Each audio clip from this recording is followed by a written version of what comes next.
विभाज्यता से संबंधित हम प्रश्न कराएंगे आज, है ना। विभाज्यता से संबंधित क्वेश्चन ऐसे लिखा होता है कि 7 और स्टार लगा होगा, ये 3 लिखा है।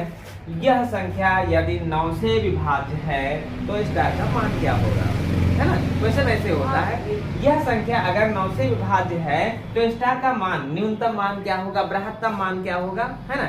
इन क्वेश्चनों को हल करने के लिए हम सबसे पहले क्या करते हैं, सबसे पहले हम इनके सारे के सारे नियमों को जानते हैं, है ना। वो नियम क्या है, सबसे पहले हम ये जाने, जो 2 है, 2 से वही संख्या कटेगी, 2 से वही संख्या कटेगी जिसके अंत में या तो 0 है, या तो 2 है, या तो 6 है, या तो 8 है। माने अगर सम संख्या है तो ही वह संख्या 2 से कटेगी, अन्यथा नहीं कटेगी। फिर हम कहते हैं 3 से वह संख्या करती है जिनके अंकों का योग 3 से करता हो। जैसे हमने कहा बहुत सारे 3 लिखे, बहुत सारे 3 लिखे हैं और लास्ट में 2 लिखा, और हम 3 को देखते ही अनुमान लगाए क्या कि ये 3 से कट जाएगा, नहीं।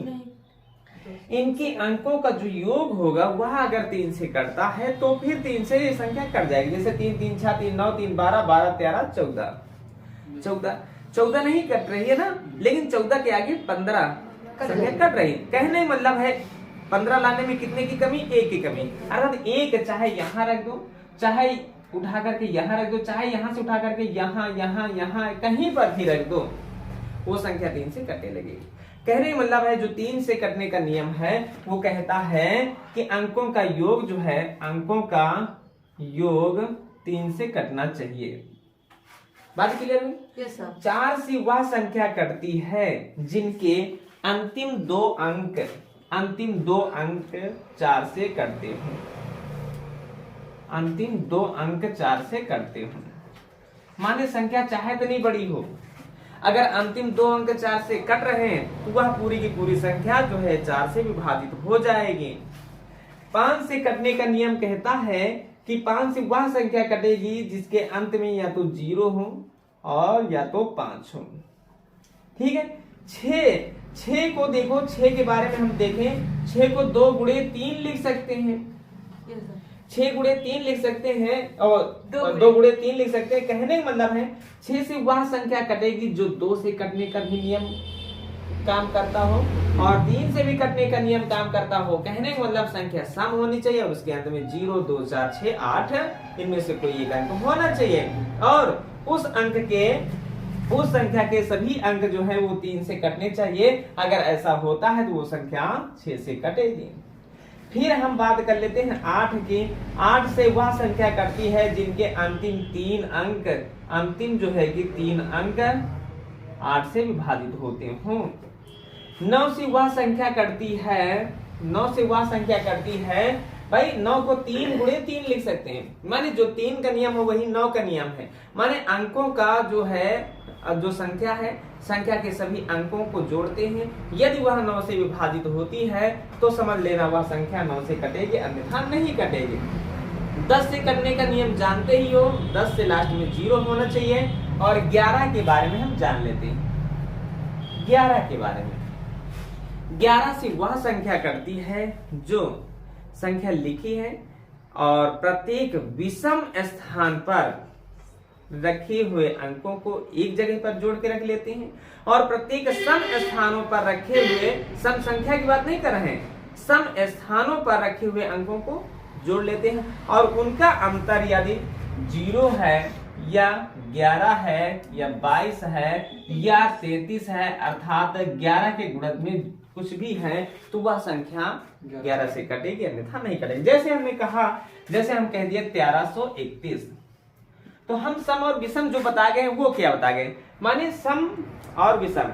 हमने कहा विषम स्थानों पर रखे, ये विषम स्थान है, पहला स्थान पहला विषम है, 2 सम है, 3 विषम। कहने का मतलब है एक स्थान से चले तो एक को छोड़ करके अगली वाली को, फिर अगली को छोड़ करके अगली वाली को, इस तरह से जोड़ के रख लेते। जैसे यहाँ पर 2 संख्याओं को जोड़े 4, और बाकी बची हुए अंकों को हम जोड़ते हैं तो 4, और इनका अंतर यदि 0 है, यदि 11 है, यदि 22 है, यदि 33 है, 44 है, 55 है, 66 है, 77 है, ये संख्या 11 से कटेगी, अन्यथा फिर नहीं कटेगी।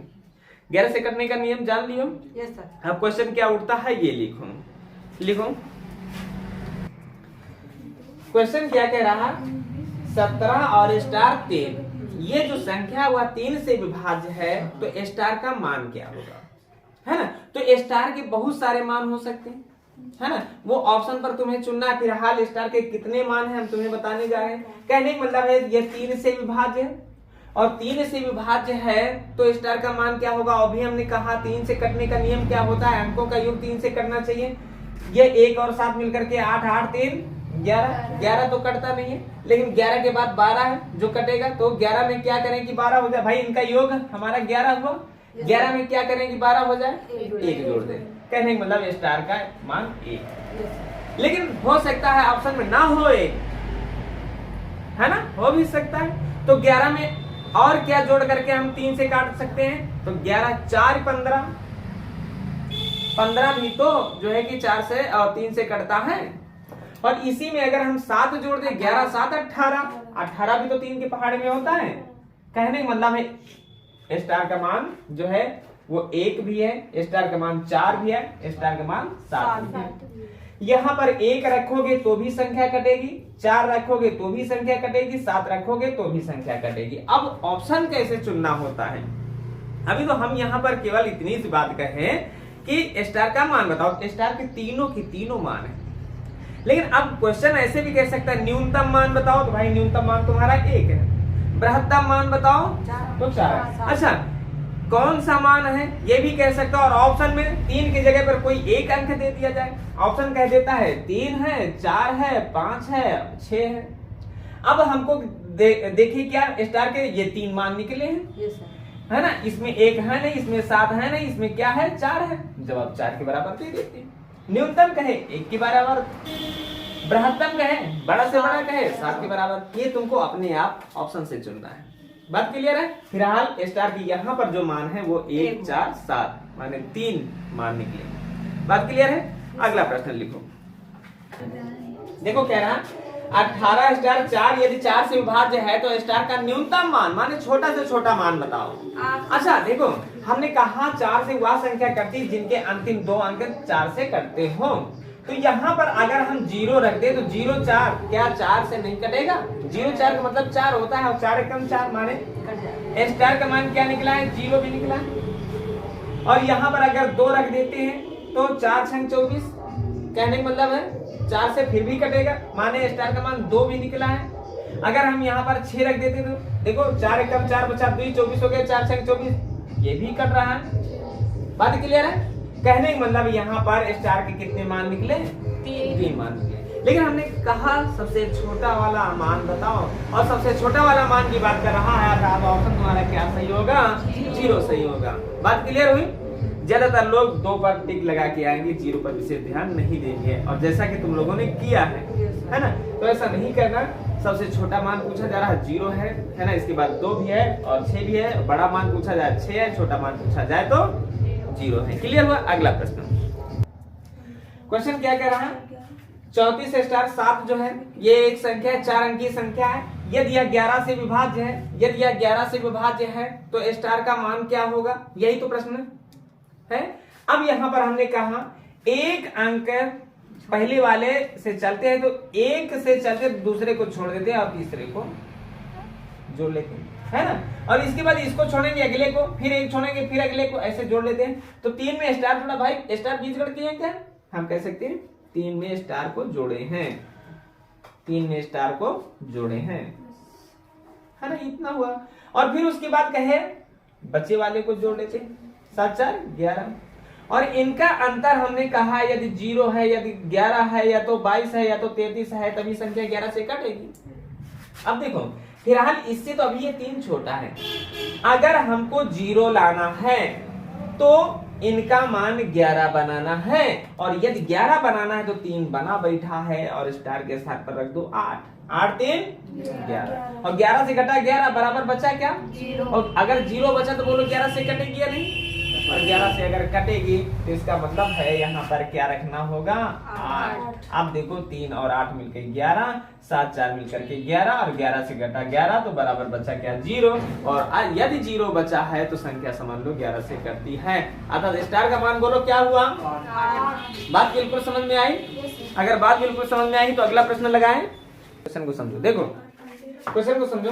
कह रहा 5 स्टार 3 4 5 7 यह संख्या जो है 11 से बहुत सही 2 आ गया है। तो यदि यह संख्या 11 से विभाज्य है तो स्टार का मान बता। तो हमने कहा एक अंक से चलना, दूसरे को छोड़ना, अगले को जोड़ना, फिर एक को छोड़ना, फिर अगले को जोड़ना। देखो 5 3 8 5 13 है ना, 13 हुआ ना। और अब देखो बच्चे वाले को जोड़ते हैं, 7 बचा 7 4 11। भाई हमको घटाओ करके 0 लाना है या तो 11 लाना।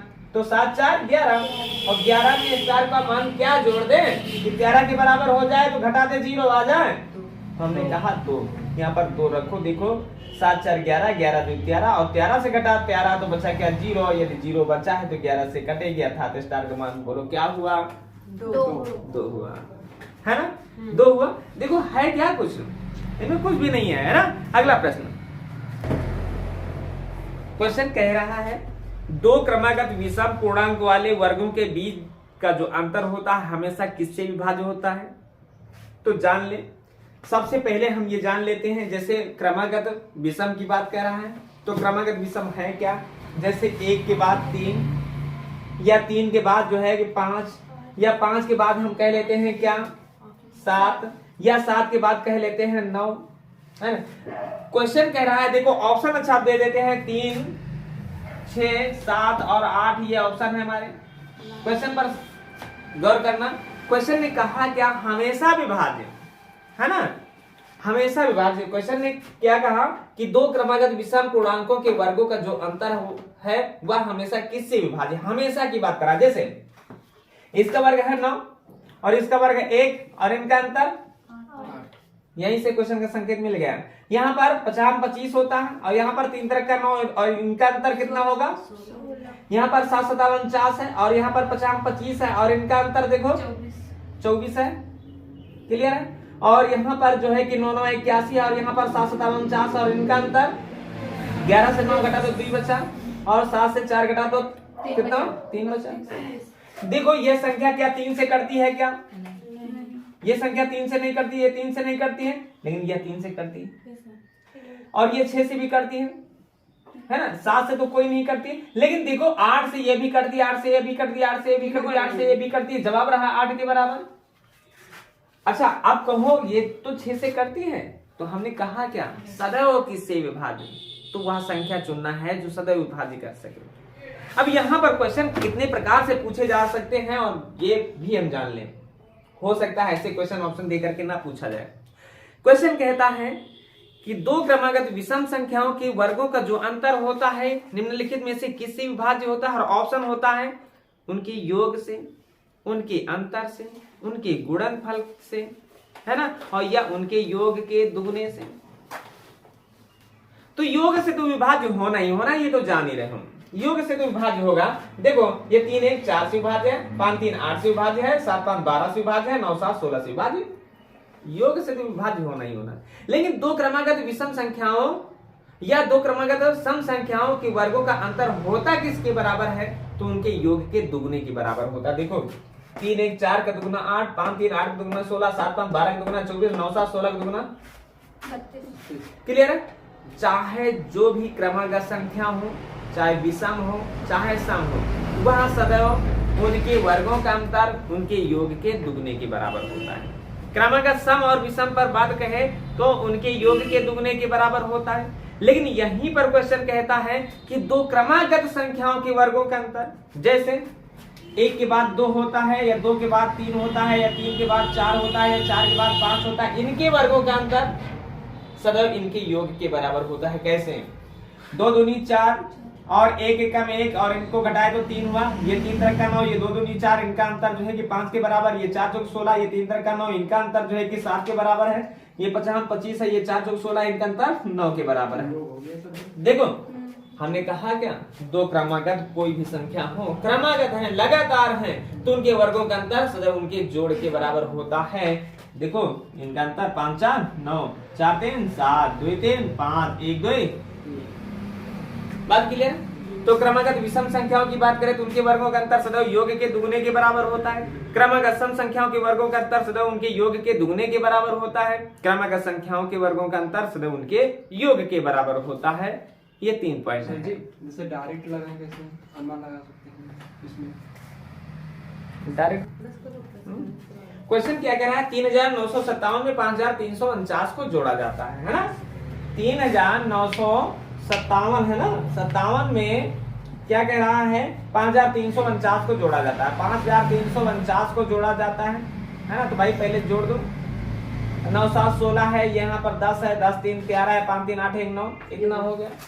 फिर कह रहा है कि इस योग से क्या कह रहा है कि 7062 को घटाया जाए। भाई 7062 को घटा देते हैं और 7062 को घटाते हैं तो बचता कितना है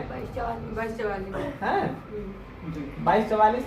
और क्वेश्चन ने कहा 2244 जो है यह संख्या किससे विभाज्य नहीं है ना, किससे विभाज्य नहीं है। और ऑप्शन है 4 है, 3 है, 7 है, 11 है। क्वेश्चन को ध्यान से समझो। हमने कहा 4 से वह संख्या करती जिनके अंतिम 2 अंक 4 से करते हो, 4 एकम 4 एकम 4। इसका मतलब इससे तो विभाज्य है।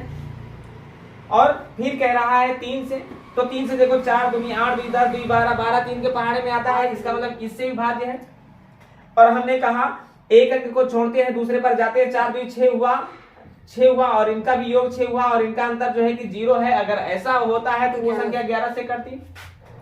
तो जब 3 अंकों से 3 संख्याओं से कट रही तो इसका मतलब एक ऑप्शन बचा है, उसको चेक करने की जरूरत नहीं है ना।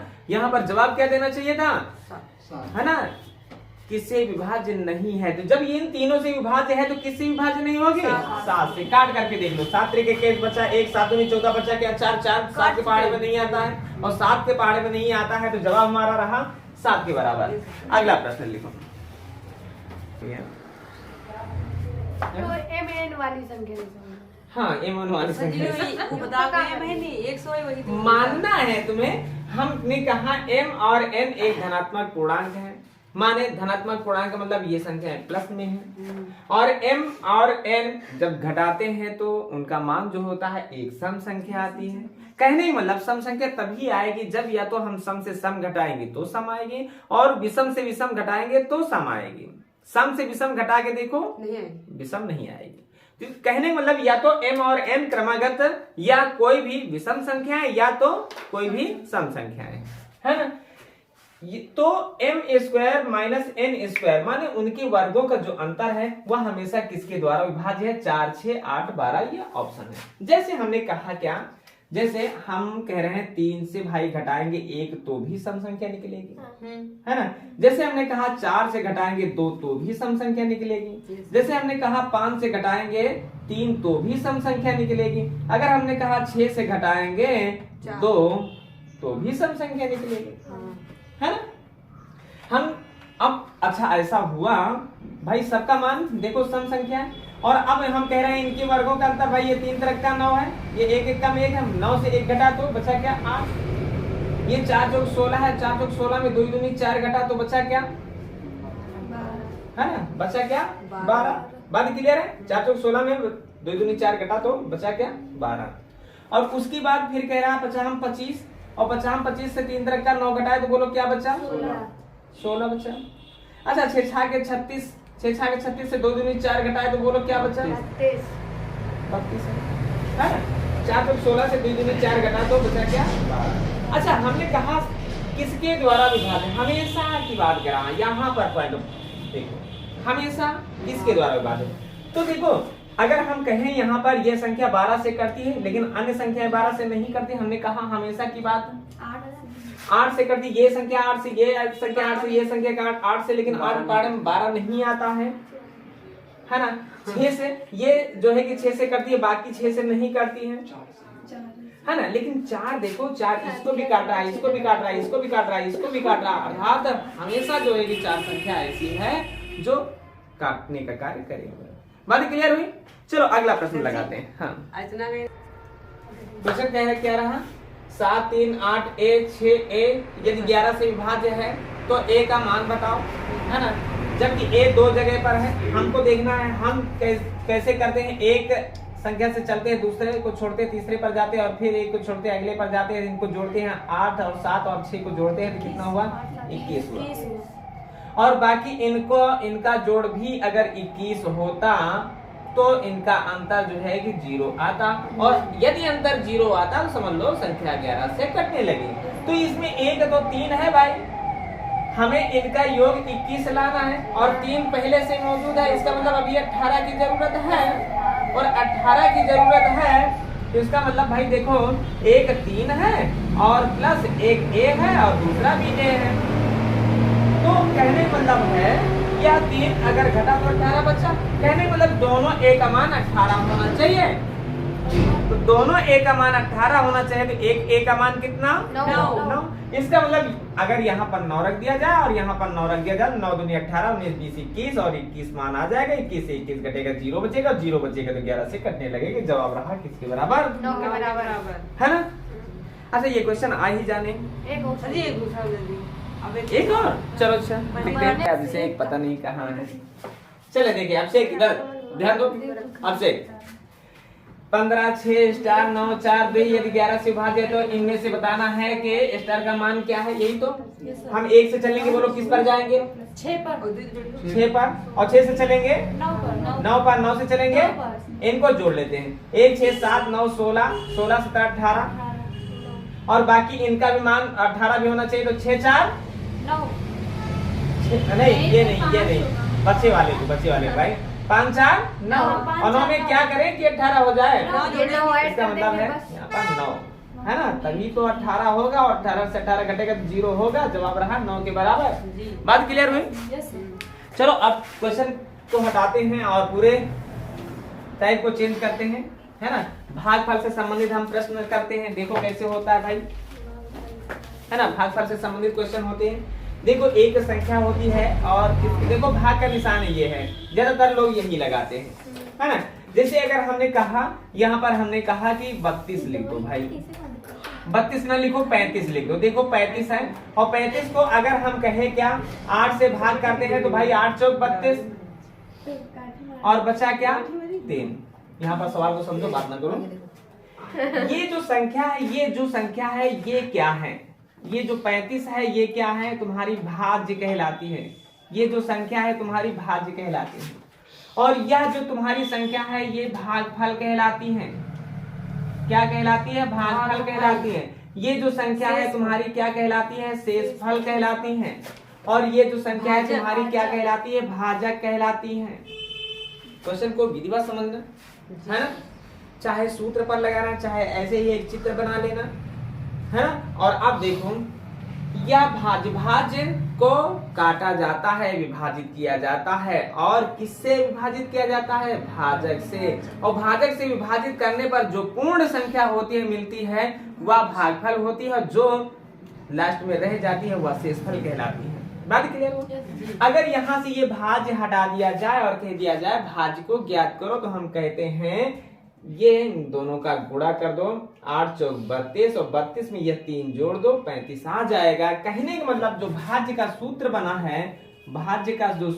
है, भाज्य बराबर होता क्या, हमने कहा भाजक का भागफल से गुणा कर दो भाई, भाजक गुणे भागफल, है ना। और उसके बाद हम क्या करते हैं, शेषफल को जोड़ देते हैं, और जैसे ही शेषफल को जोड़ते हैं हमारा भाज्य हमारे सामने होगा। बात क्लियर है। अब यहाँ पर तरह तरह के क्वेश्चन उठते हैं। तरह तरह के क्वेश्चन क्या उठते हैं, एक तो ऐसे संख्या पर आधारित हो गया और भाज्य पूछना हो गया, या भाज्य दिया हुआ है और ये भाजक दिया गया है, भागफल पूछ सकता है या शेषफल भी पूछ सकता है। और यह क्वेश्चन ऐसे भी हो सकता है, क्वेश्चन कहता है देखो क्या कि विभाजन के एक प्रश्न में भाजक जो है भागफल का 3 गुना है, भाजक जो है वो भागफल का 3 गुना है, 3 गुना है ना। और कह रहा है भाजक भागफल का 3 गुना और शेषफल का 2 गुना है, 2 गुना है। यदि शेषफल यदि शेषफल 18 हो तो भाज्य बताओ या भाजक बताओ या भागफल बताओ, है ना। तो अब देखो क्वेश्चन पर विशेष ध्यान देना, है ना। क्वेश्चन कह रहा है कि शेषफल जो है वो 18 है, तो शेषफल 18 को लिखो और पॉइंट को पढ़ो। कह रहा है भाजक जो है ये भाजक भागफल का 3 गुना और शेषफल का 2 गुना, अर्थात शेषफल माने 18 का क्या 2 गुना। 18 2 गुना 9 होता है, 36 होता है। फिर एक बार पढ़ने की जरूरत है, क्वेश्चन को समझना, यहाँ से गलतियां होती हैं। फिर इस पॉइंट को दोहराते हैं। जो भाजक है वह भागफल का लिखा है 3 गुना, मानी ये जो संख्या है यह इस संख्या का 3 गुना है। बोलो यह किसका 3 गुना है? 12 का 3 गुना है। अब देखो सारे के सारे पॉइंट हमें नहीं 12 का 3 गुना है। समझ में आ रही है बात कि नहीं? Yes sir. है ना। कभी कभी होता है ना, हम केवल देखते रहते हैं, है ना, और बोलते क्यों नहीं जानते हो क्यों? बोला तो 4 लड़का समझिए कह रही हमका आए वो ही का नहीं आवा, है ना। तो बात को समझो यहाँ पर, है ना, समझना जरूरी है। अब देखो भाज्य बताना है, और भाज्य बताने के लिए हमने कहा क्या, भाजक को भागफल से गुणा कर दो और उसके बाद शेषफल को जोड़ दो। चाहे इस सूत्र पर रखो और चाहे यहाँ पर ऐसे ही कर लो। 36 का गुणा जब 12 से करेंगे भाई, 36 दूना 72 के 2 लिख दो, हासिल 7 हो गया, और 36 से कम 36 में 7 जुड़ा तो 43 हो गया। क्लियर है? ना। 432 इनका गुणनफल हुआ और हमने कहा अब जोड़ दो 18, अब जोड़ दो 18, और जैसे ही 18 जोड़ोगे तो होगा क्या बोलो 450 के बराबर। बोलो भाज्य आ गया कि नहीं आ गया? ऐसे भी हम क्वेश्चन को हल करते हैं। बोलो बात समझ में आई? अगर बात समझ में आई है तो फिर क्वेश्चन को हल किया जाए। लगाओ क्वेश्चन। देखो क्वेश्चन, पहला क्वेश्चन है ऐसे। क्वेश्चन कह रहा है 1265 को किस संख्या से भाग दें कि भागफल जो है वो 84 मिले और जो शेषफल है वो 5। चाहो तो ये वाला जो चित्र बना करके समझाएं, ये वाला चित्र ही देखो। भाग किस संख्या को दिया जाता है? इस संख्या को दिया जाता है, अर्थात 1265 ये है। वह कह रहा है किस संख्या से, अर्थात इस संख्या से 1265 को किस संख्या से भाग दें कि भागफल जो है वो 84 मिले और शेषफल जो है वो 5 मिले, है ना। अब चाहो तो सूत्र का इस्तेमाल करो, चाहो तो देखो जो भाज्य होता है, भाज्य से यदि हम शेषफल को घटा देते हैं, भाज्य से यदि हम शेषफल को घटा देते हैं तो जो भी आता है, क्वेश्चन को समझो। हमने कहा भाज्य को यदि शेषफल दोनों को आपस में घटा देते हैं, भाज्य से क्या घटाए? शेषफल को घटाए, तो जो भी मिलता है उसको यदि भाजक से भाग करेंगे तो भागफल आएगा और भागफल से भाग करेंगे तो भाजक आएगा। ये बात है। कैसे? हमने सूत्र लिखाया भाज्य बराबर क्या भाजक, और गुणे भागफल और प्लस शेषफल। तो हमने कहा क्या ये 1265 क्या है? 1265 क्या है? भाज्य है और बराबर भाजक हमें पता करना है और गुणे भागफल 84 है और प्लस का शेषफल है। प्लस का शेषफल जो है कि बराबर के इस पार आएगा भाई, प्लस को भेजेंगे बराबर के इस पार तो घट जाएगा। ये यहां से हुआ तो 5 घटा तो 1260 हुआ। अब वो 84 गुणे में है, 84 जब गुणे में इधर आएगा भाग में हो जाएगा, और भाग में होगा तो कैसे भाई 84 का पहाड़ा अगर आता है तो सही है और नहीं आता तो कोई बात नहीं। लेकिन हम ये जानते हैं 84 का पहाड़ा एक ही बार पढ़ेंगे, नहीं तो जैसे 80 का पहाड़ा होता तो 80 का पहाड़ा 2 बार अगर पढ़ते तो 160 हो जाता। जब 80 का पहाड़ा 160 के बराबर हो रहा है 2 बार पढ़ने में, तो इसका मतलब 84 का तो और कम ज्यादा होगा, तो इसका मतलब हम एक ही बार पढ़ेंगे। और फिर 4 के पहाड़े में कबे 0 आता है, जब 4 पंचे 0 होता है, कहने का मतलब है ना 84 का पहाड़ा अगर पढ़ेंगे तो 15 बार में ये कट जाएगा। कैसे? देखो 15 चौके 60 हासिल 6, 15 8 120 में 6 जोड़ा तो 126 हो गया। कहने का मतलब है संख्या क्या बची है? भाजक किसके बराबर है ना। एक बात हमेशा ध्यान रखो, भाज्य से अगर हम शेषफल को घटाते हैं जो भी मिलेगा उसको अगर हम भाजक से भाग करेंगे तो भागफल आएगा और भागफल से भाग करेंगे तो शेषफल नहीं, भाज्य। कहने का मतलब इससे भाग करेंगे तो ये आएगा, इससे भाग करेंगे ये आएगा। जैसे ये इसको भाग जो है कि घटाते हैं तो 1260 होता है, और 1260 होता है तो 84 से भाग करोगे, इससे भाग करोगे ये आएगा, इससे भाग करोगे ये आएगा। क्लियर है? नहीं पता है? 7 एकम 7 बचा 2 और 1 बचा, 7 दूनी 14, 7 से काट दे, 7 से इसको काट दो, 7 एकम 7, 5 12, 7 बटे 56, 0 0, 12 से काट दे, 12 एकम 12 बचा क्या 6, 0 60 हो गया, 12 पंचे 60, जवाब रहा किसके बराबर? 15 के बराबर। बोलो क्वेश्चन समझ में आया? अगर क्वेश्चन समझ में आया है तो अगला प्रश्न लिखो। देखो क्वेश्चन क्या रहा, एक संख्या x किसी अन्य संख्या 42 से पूरी विभाजित होती है। कोई संख्या जो x है, कोई संख्या जो x है, यह जो है 42 से पूरी विभाजित होती है। तो जो x है 42 से छोटी कौन कौन सी संख्याओं से कट सकती है? तो कहने का मतलब ये कि जो यदि 42 इसको काट सकती है तो 42 से छोटी कौन कौन संख्याएं हैं जो इसको काटने का कार्य करती हैं? तो 42 से छोटी वही संख्याएं इसको काट सकती हैं जिन संख्याओं से 42 कटता हो। 42 सबसे पहले हम देखें 2 से कटने का कार्य करता है, और 2 से कटेगा, और 3 से कटने का नियम है, 4 3 6 माने 3 से कटता है, कहने का मतलब 3 से कटने का कार्य। और कोई संख्या 2 से कटती है और 3 से कटती है तो वो संख्या 6 से भी कटेगी। लेकिन बीच में छूटा 4 को भी चेक कर लो, 4 से नहीं कटेगी, 5 से नहीं कटेगी, 6 से कटे, और 6 से कटेगी तो कितना आएगा? 7 के बराबर आएगा। क्वेश्चन को समझो। अच्छा, यहाँ पर 6 दूनी 12 से भी कटेगी क्या? बोलो।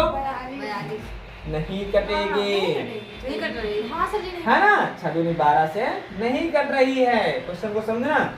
2 7 14 से क्या कटेगी? क्या 14 से कटेगी, है ना? 14 से कटेगी, कटेगी या नहीं? बोलो। कट जाएगी। अच्छा, और कोई संख्या है 14 से बड़ी? 21 हाँ, 21 है ना? 7 3 21। अच्छा, और भी कोई संख्या है? नहीं, इसलिए 21 आधे पर आ गया है ना? तो कहने का मतलब इतनी संख्याएं यदि 42 को काट सकती हैं तो इतनी ही संख्याएं ऐसी हैं जो 42 से कटने वाली हर संख्या को काट सकती हैं, है ना? और इनमें से जो भी ऑप्शन में रहे उसे टिक कर देना। फिलहाल यहाँ पर तो बिना ऑप्शन के सारे पॉइंट पूछे गए थे कि वो सारी संख्याएं बताओ जो 42 से कटने वाली, अर्थात x को 42 से छोटी कौन कौन सी संख्या है जो काट सके। तो 42 से छोटी ये सारी संख्याएं हैं जो इस x को काट सकती हैं। बात क्लियर हुई? चलो अगला प्रश्न देखो। क्वेश्चन क्या कह रहा है, एक संख्या को जब 49 से विभाजित किया जाता है, एक संख्या को जब 49 से विभाजित किया जाता है तो कितना शेषफल आता है? 32 शेषफल आता है। उसी संख्या को 7 से विभाजित किया जाए तो शेषफल क्या होगा, है ना?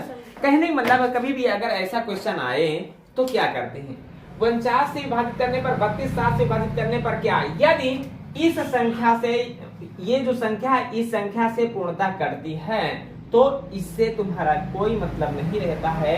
अर्थात अब इस वाली संख्या को इस वाली संख्या से भाग कर दो। ये जो 32 है 32 को 7 से भाग कर देते हैं, और 7 से भाग करते हैं तो क्या होता है? देखो, है ना? 7 चौक 28, और बचा क्या? ये 4। ये 4 तुम्हारा जवाब नहीं है ना? ये गलत है। यह शेषफल की बात कर रहा है। यह शेषफल कितना होगा? 4 होगा, और इस पर बातें कल होंगी। क्लियर है?